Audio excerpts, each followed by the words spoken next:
reveals his little trap their target is not a Komodo dragon at all. Instead, the team comes face to face with a massive level 4 salamander. And Therese immediately panics, screaming that a monster that strong could wipe out a village.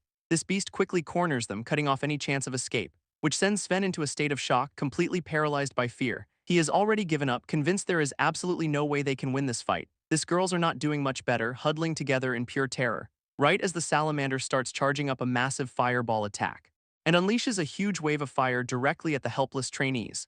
But as the girls brace for the end, they realize they do not feel any heat, because Blake is standing in front of them, holding up a massive magical barrier. They look on in disbelief, finally understanding that the old man is protecting them. This salamander does not let up, continuing to blast the barrier with everything it has, and Sven starts losing it again, yelling that they are still trapped. Blake just calmly takes a single step forward into the flames, leaving his entire team staring in shock as he walks toward the monster. He just gives them a cool smile, telling them to wait there while he goes to handle it. Sven starts freaking out, thinking Blake is just going to be a decoy, and he reaches out as our boy walks deeper into the flames with his back turned. This kid is convinced there is no way a weak barrier mage can beat a salamander. So Clara, ever the pragmatist, says they have to escape the moment his barrier drops, but Sven argues back, not wanting to just abandon the old man to die. Just then, Therese notices something weird is happening to the flames, because looking through the barrier, they see the fire has completely vanished. This whole team is just staring in confusion, trying to figure out what is going on. While on the other side, Blake just gives a cool, confident look as his magic flares up. And in a single flash, he absolutely obliterates the salamander with a massive energy blast. Our boy just stands there as the monster's remains rain down around him, completely unfazed. His team can only watch in total shock, realizing he one-shotted a level 4 monster. And Blake just gives them a quick glance over his shoulder like it was nothing. But the salamander's body suddenly starts glowing, reforming itself for round 2. It immediately blasts him with another fireball, which Blake casually dodges in midair, landing perfectly by riding a wave of his own magic to absorb the impact. This monster is back on its feet, roaring and looking even more pissed off than before, so it unleashes a whole barrage of attacks trying to overwhelm him. Blake just calmly forms a hand sign, gathering an insane amount of blue energy, before manifesting a massive crystalline gauntlet ready to throw down for real this time. With his eyes glowing, Blake wins up a punch with that massive crystal gauntlet and connects it right to the salamander's jaw, absolutely demolishing the monster in a huge explosion of blue energy. He lands without a scratch, the beast remains dissolving around him. Our boy just straightens his pack, casually declaring that the fight is over, while thinking to himself that this level 4 monster felt kinda weak compared to the ones he used to fight. His team can only stare in absolute jaw-dropping disbelief at what just happened, before they all start freaking out, asking how a barrier mage could be so strong. Blake just plays it off, saying he is not that special and just used to hunt while on barrier duty back home. Clara realizes he is a master of his craft, using barriers for offense, defense, and even mobility. And our guy just smiles, happy that they are finally seeing him as more than just an old man. Meanwhile, that smug instructor is still gloating, totally convinced that the weak barrier mage is dead. He's just monologuing about all the deadly traps he set up to ensure their failure, congratulating his lackey on a job well done, certain that Team F has been wiped out. Right on cue, a voice announces that Team F is the first to return, and there they are, looking just fine. This instructor turns around, his face a perfect picture of wait, what? And he completely loses it, screaming about how they could possibly be alive, let alone the first one's back. He tries to calm himself down, assuming they just ran away and have no proof of completing the mission, until Sven steps forward to get his attention, telling him to take a look. This kid proudly holds up a giant salamander fang, boasting that they brought back a top-tier result. This instructor is absolutely losing his mind, unable to believe a bunch of dropouts beat a salamander, while a much friendlier one congratulates Team F on a job well done, boosting their score. But the staff is confused, since their preliminary survey showed no high-level monsters on that route. Sven is loving the attention, though Clara quickly reminds him it was all thanks to the old man, and the girls agree that they could not have done it without Blake handling the monster and guiding them. Our boy, ever the humble one, just says they all worked hard to overcome the obstacles together, insisting he barely did anything to help, which is just the biggest lie ever told. This just makes the kids like him more, finally accepting him as a true teammate and a good guy. Clara, however, is still putting the pieces together, realizing their situation was too coincidental to be random, and from the shadows, that jerk instructor is just fuming over their success, vowing that he is not gonna let this barrier mage get away with making a fool of him. A few days later, he announces a new competition-style training session for all the students. Since the main area is packed, the team decides to use a quieter secondary ground, which is exactly what the instructor was hoping for as he watches them leave, letting out a super villainous smirk as they walk right into his next trap. When they get there, they find another guy waiting for them, and Sven hypes Blake up for a spar. But the newcomer, Vice Captain Gunther, stops them to offer some personal instruction. Sven and Clara are totally thrown off, wondering why a vice captain is even here, and he immediately yells at them to stop whispering and pay attention, before telling Blake specifically to just stand on the sidelines like an idiot and watch. Gunther gets right to it, announcing the start of his special instruction for the kids, and without warning, he absolutely flattens Therese with a surprise attack, leaving Clara to rush over and help her injured friend who is already trying to heal herself. This dude just mocks them for not taking it seriously, saying they'd be dead in a real fight, then tells Sven to get back on his feet because this beatdown is far from over. When Blake tries to intervene, Gunther tells him to stay put since he is only training the weak ones, and our boy just glares, clearly not liking being forced to watch his team get bullied. Gunther absolutely loves seeing Blake's frustrated face, taunting him for being a useless barrier mage, before turning his attention back to Sven, screaming at him to get into position, while he starts charging up a nasty-looking fire spell right in his hands, threatening to help the kid move if he will not do it himself. With a crazy laugh, he unleashes a massive fire beam directly at the trainees, just absolutely blasting them with everything he has got. This attack causes a huge explosion, kicking up a ton of smoke and dust, so Gunther turns to Blake with a smug grin, claiming his hand slipped because Blake disrespected him. He tries to play it cool, saying he did not kill them, just got a little too passionate with his training, then gestures towards the smoke, telling Blake to look at the mess he made of his team. But as the smoke clears, the kids are standing there perfectly fine inside a glowing blue barrier. This guy completely loses it, screaming about how they could possibly be unhurt, and as he looks closer, he realizes it is a barrier, wondering if the old man was the one who cast it. Gunther is sweating bullets, trying to figure out how Blake cast a barrier without him even noticing, and just then a crowd of other students shows up, wondering why Team F is fighting the vice-captain. So Gunther tries to save face, claiming he was just giving them guidance and was about to stop anyway, which has the kids absolutely fuming, knowing this was just straight-up bullying from the start. Blake just gives a silent, determined glare, clearly done with this guy's nonsense. But Therese gets back on her feet, declaring that she wants to win this fight together as a team, and inspired by her, the rest of the kids stand tall, ready to throw down for real this time. Seeing their newfound resolve, Blake gives a small, proud smile. Before Sven yells at the vice-captain to keep the training going, because they are not backing down, this crowd starts cheering for the underdogs, which only makes Gunther even more annoyed. He realizes he is trapped, knowing he will look weak if he stops the training now, so the team gets into formation, all hyped up and ready to coordinate an attack. Gunther just scoffs, confident that a bunch of dropouts have no chance against him, then launches another massive fireball straight at the team. This time though, Sven and Clara charge right through it, shielded by another one of Blake's barriers. Gunther absolutely loses his mind, screaming about the barrier and calling Blake a coward for hiding. They just fire back with their own spells, calling him out for his own cheap shots, and their combined attack actually connects, hitting the vice-captain dead on. Sven cannot believe it, shouting that they actually managed to land a hit on him. But Gunther is far from finished, looking absolutely murderous as he promises they will not get away with this. These kids are totally freaked out by Gunther's murderous glare, but just as he is about to make a move, another foot steps into the frame, and it is Blake who calmly steps in front of his team to block the vice-captain. Our boy gives him a look that says this is over, clearly not backing down an inch. Suddenly, another instructor shows up, yelling at them to stop what they are doing. And he immediately shuts down Gunther's pathetic excuse about providing guidance. This new guy calls him out for holding a personal grudge against Blake and harassing Team F, revealing he has investigated the whole thing. With full authority, he fires Gunther on the spot, telling him to prepare for a demotion. Gunther completely snaps, unable to process what is happening and blaming it all on one person, that barrier mage Blake, while elsewhere the team celebrates his downfall. They are all debriefing later, with Clara confirming that the entire exercise was just a trap set for the old man. Blake tries to apologize for causing them so much trouble, feeling responsible for the whole mess. But the kids immediately shut that down, reassuring him that it was not his fault at all. Now that the danger's over, they all crowd around him, dying to know how he is so strong and where he learned his crazy barrier magic. Our boy starts sweating, totally unprepared to answer that question without blowing his cover. Right on cue, a mysterious woman appears, saying she is there to escort Master Blake on behalf of Lady Etta, the Witch of Wisdom. Blake is completely caught off guard, pointing to himself in confusion. This woman just takes his hand, insisting they have to leave right away, which leaves the girls stunned, realizing Etta was part of the heroes' party and now wondering who Blake really is. This scene then cuts to the Hendria Kingdom's Magic Research Institute, where he is being taken.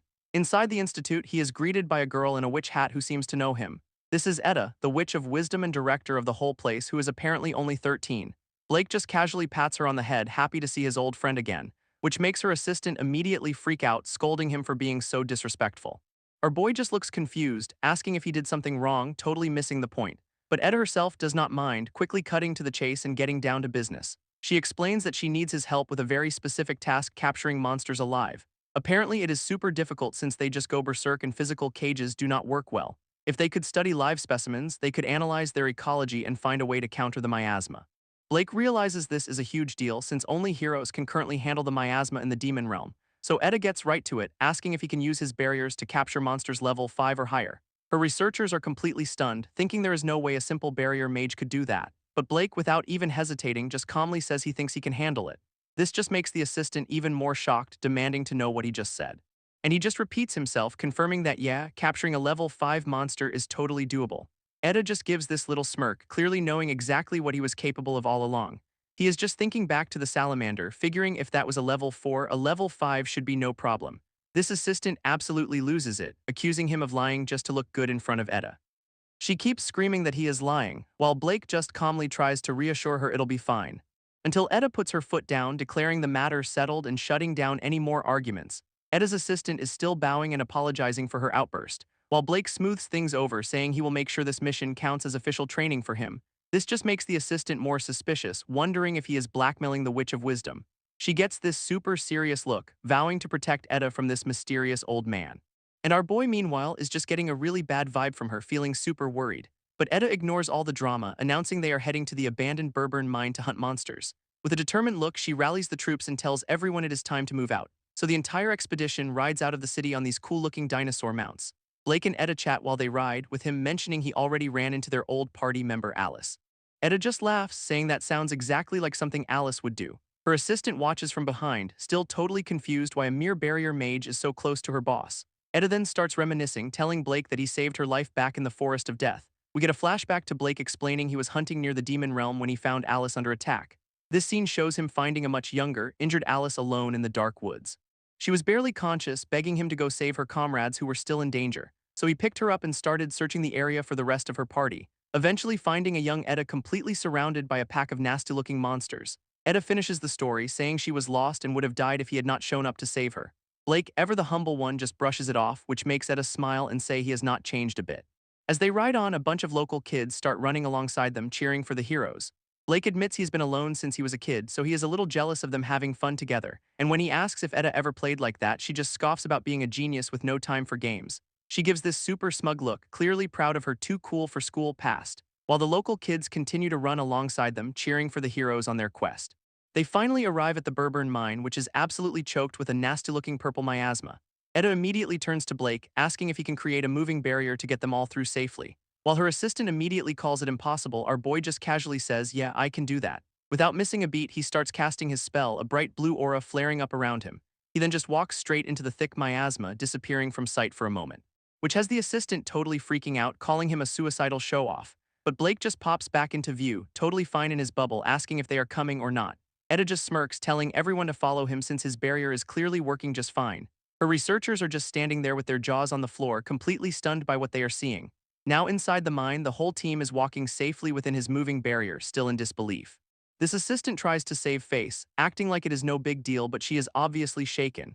As they venture deeper, Eda points out there are no monsters, just a miasma pool up ahead. Blake figures there must be a creature causing it, but Eda explains it could also be a cursed object. We get a quick lesson on how negative entities like cursed items can generate this stuff, and how that miasma then spawns monsters, which create even more miasma in a vicious cycle.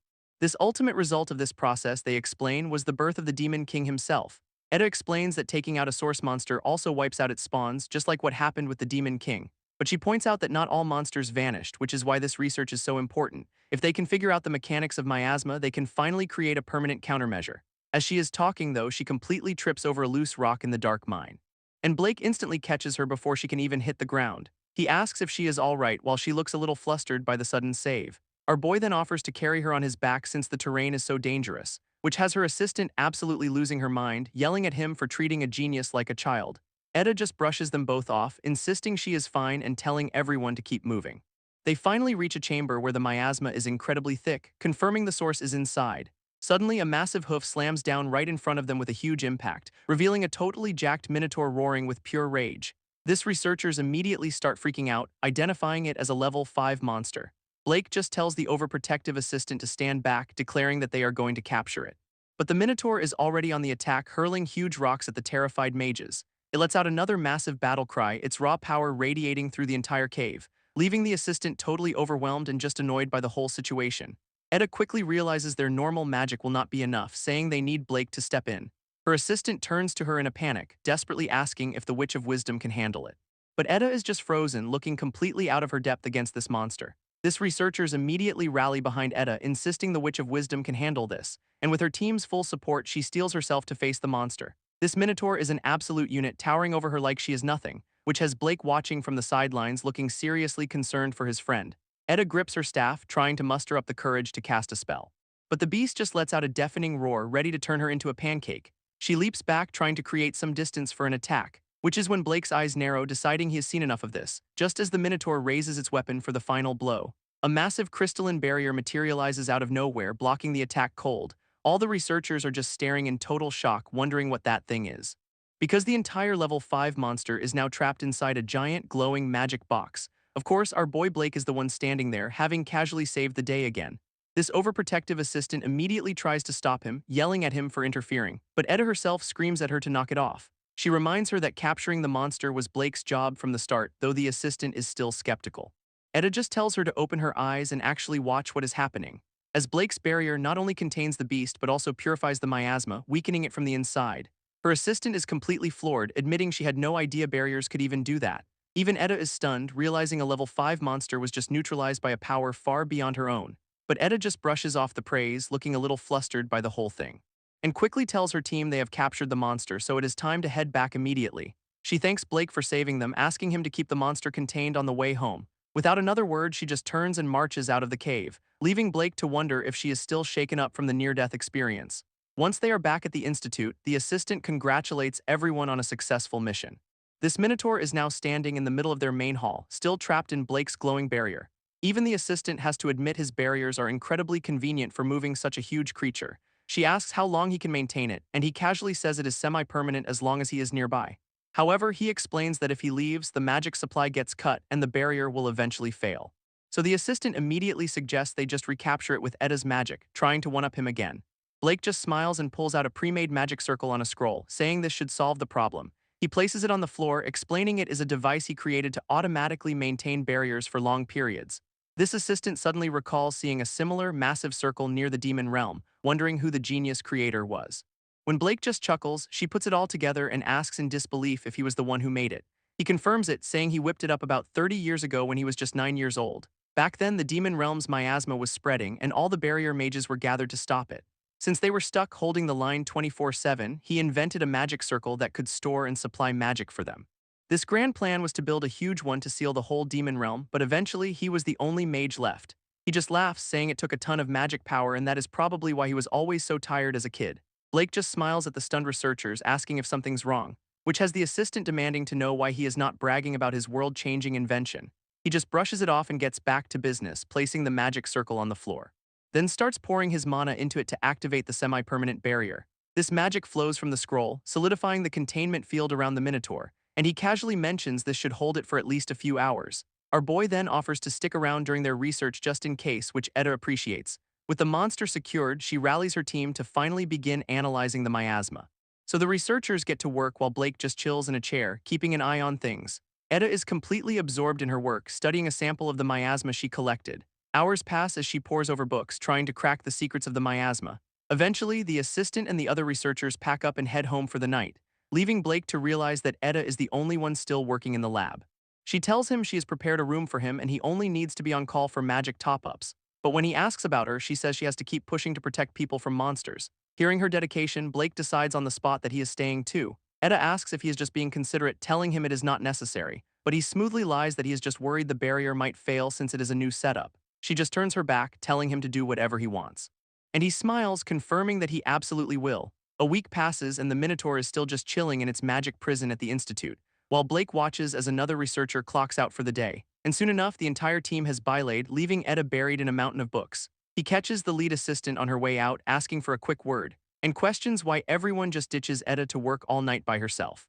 She immediately gets defensive, telling the outsider to mind his own business. But Blake presses the issue, pointing out that she has been researching alone this whole time. This assistant just scoffs, saying he does not get it because Eda is a genius and they'd only slow her down. Apparently, she is so far ahead of everyone else that nobody can even keep up with her thought process, so they just do their part during the day and get out of her way at night.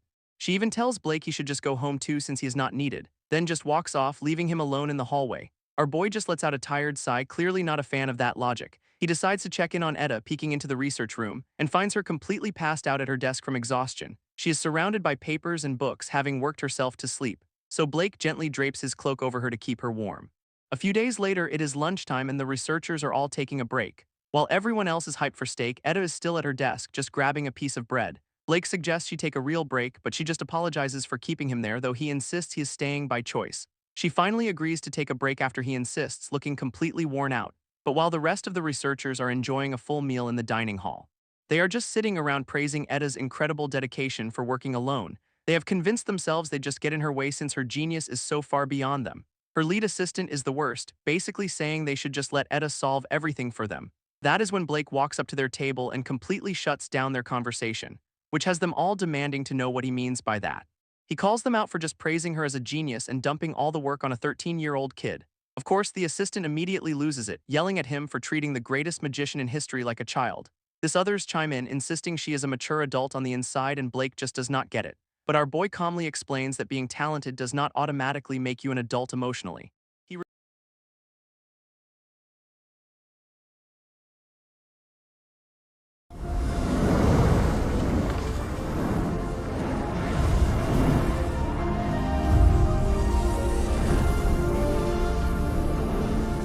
Please subscribe for more.